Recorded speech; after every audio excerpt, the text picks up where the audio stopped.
Les 9 lions les plus rares au monde. Aujourd'hui, nous allons nous pencher sur les lions et les espèces de lions extrêmement rares ou inhabituelles.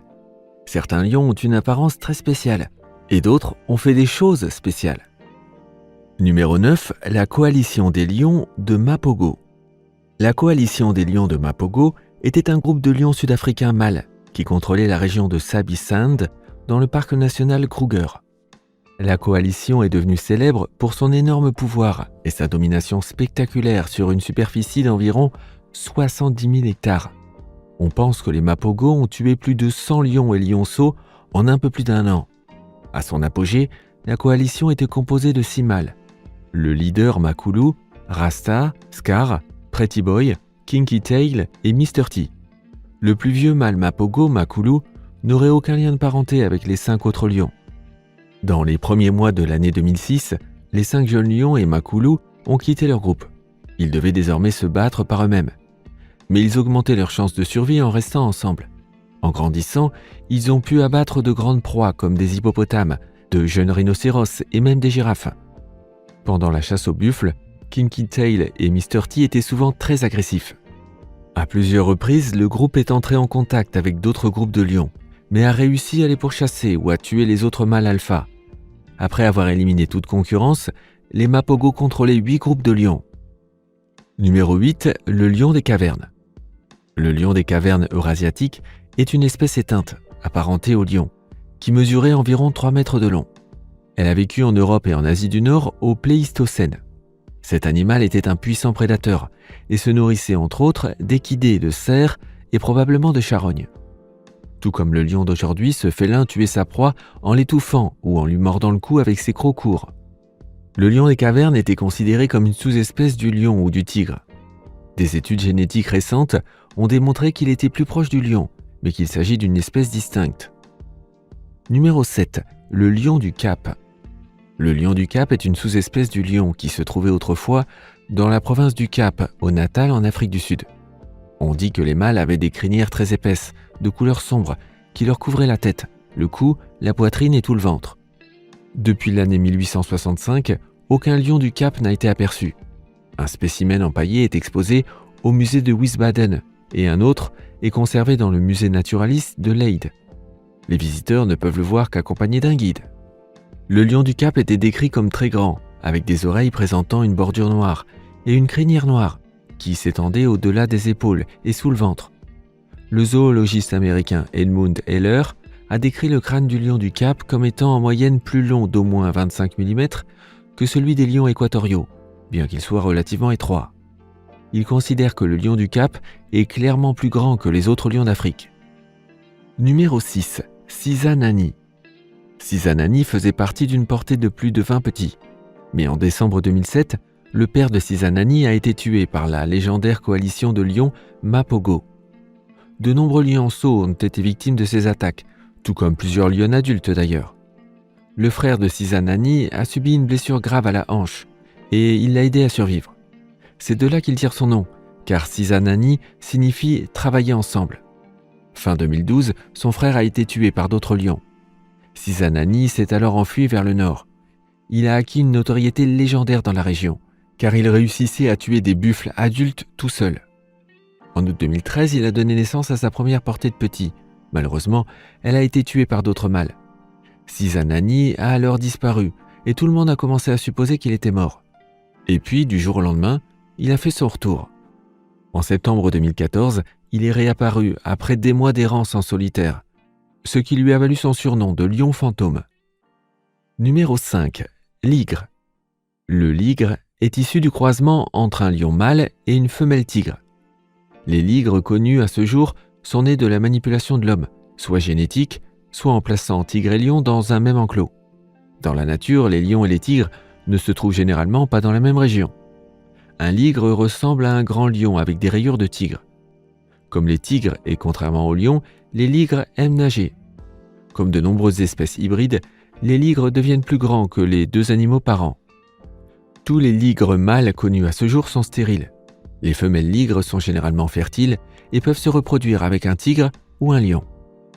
Numéro 4, lion blanc. Le lion blanc est une mutation de couleur rare du lion. On pense que les lions blancs étaient originaires de la région de Timbavati en Afrique du Sud. Les lions blancs ne sont pas albinos. Leur couleur blanche est causée par un trait récessif, appelé leucisme, dérivé d'une mutation moindre dans le gène qui cause l'albinisme. Ils vont du blond au presque blanc, et cette coloration ne semble pas nuire à leur survie. À partir des années 1970, les lions blancs ont été retirés de leur environnement sauvage et envoyés dans des zoos et des cirques du monde entier. Après 1992, aucun lion blanc adulte n'a été vu dans son habitat naturel. Le Global White Lion Protection Trust a donc commencé en 2004 un programme de réintroduction des lions blancs dans leur habitat naturel. La progéniture de lions blancs en captivité a été graduellement intégrée à des populations de lions jaunes nés à l'état sauvage. 3 troupeaux de lions blancs à haute intégrité génétique ont été établis avec succès et chassent de manière autosuffisante dans leur habitat naturel. Numéro 3. Le lion d'Éthiopie. Une équipe de chercheurs internationaux a fourni les premières preuves ADN complètes que les lions du zoo d'Addis Abeba en Éthiopie sont génétiquement uniques. Bien qu'on ait constaté depuis longtemps que certains lions d'Éthiopie ont une grande crinière sombre, couvrant la tête, le cou et la poitrine jusqu'au ventre, et qu'ils sont également plus petits et plus compacts que les autres lions, on ne savait pas jusqu'à présent si ces lions représentaient une population génétiquement distincte. Il y a 20 lions qui vivent dans le zoo d'Addis Abeba, la capitale de l'Éthiopie. Ces lions appartenaient à la collection du défunt empereur d'Éthiopie, Haïlé Sélassié. Il a fondé le zoo en 1948 et on pense que les 7 premiers lions, 5 mâles et 2 femelles, ont été capturés dans le sud-ouest de l'Éthiopie. L'équipe de chercheurs a montré que ces lions en captivité sont génétiquement différents de toutes les populations de lions connues. Les chercheurs ont comparé des échantillons d'ADN de 15 lions du zoo d'Addis Abeba, 8 mâles et 7 femelles, avec des races de lions à l'état sauvage. L'équipe de chercheurs recommande la mise en place d'un programme d'élevage en captivité, comme premier pas vers la conservation de cette population réellement unique. Numéro 2. Le lion de Barbarie. Le lion de Barbarie, ou lion de l'Atlas, était un lion d'Afrique du Nord qui a disparu à l'état sauvage.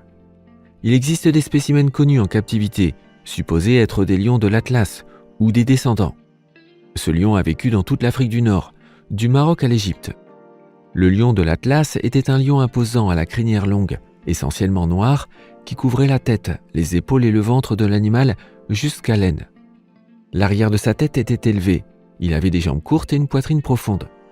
Le lion de l'Atlas était la plus grande race de lions. Il pesait 200 kg et faisait 3 mètres de long. La population de lions de l'Atlas a d'abord été considérablement réduite par les Romains, qui recherchaient des animaux sauvages pour les spectacles donnés au Colisée et dans d'autres arènes. Vers 1880, plus de 100 lions ont été tués en Algérie en une année, suite à l'instauration d'une prime par tête. À la fin du siècle, le lion est devenu une espèce rare. Le lion de l'Atlas s'est éteint dans la nature en 1920, lorsque le dernier spécimen a été abattu au Maroc. Jusqu'au XIXe siècle, le lion de l'Atlas pouvait être vu dans la plupart des zoos européens. Cela explique pourquoi les lions du zoo de Bruxelles appartenaient à cette sous-espèce. Les lions du zoo de Témara à Rabat au Maroc et certains autres lions d'autres zoos ailleurs dans le monde présentent encore les caractéristiques du lion de l'Atlas. Un projet ambitieux a été lancé pour déterminer quels animaux étaient génétiquement les plus semblables au lion de l'Atlas. L'objectif est de mettre en place un programme de réintroduction de la sous-espèce. Le lion de Barbarie est l'emblème du royaume du Maroc. Les joueurs de l'équipe marocaine de football sont d'ailleurs surnommés les lions de l'Atlas. Et numéro 1, le lion noir. Des images d'un lion noir sont apparues sur Internet. Une petite recherche sur le web indique que la photo est une photo truquée d'un lion blanc. Quel dommage. Cela m'a poussé à vérifier si l'on pouvait trouver des infos sur les lions noirs. Et j'ai alors trouvé une courte phrase. Le mélanisme et l'albinisme semblent être très rares chez les lions. Cette phrase indique qu'il existe des spécimens de lions noirs et blancs dans la nature. Des lions albinos ont été observés occasionnellement dans le parc national Kruger et 3 lions blancs sont nés dans une réserve naturelle du Transvaal en 1975. Quelles sont les données disponibles sur les observations de lions noirs ? Apparemment, au milieu du 19e siècle, on a signalé l'existence d'un lion persan qui était brun très foncé et en partie presque noir. Malheureusement, il n'y a plus de lions en Iran. Le dernier est mort en 1941. Il semble qu'un lion partiellement noir soit né au zoo de Glasgow en Écosse. La couleur noire était peut-être due à des cellules cutanées anormales.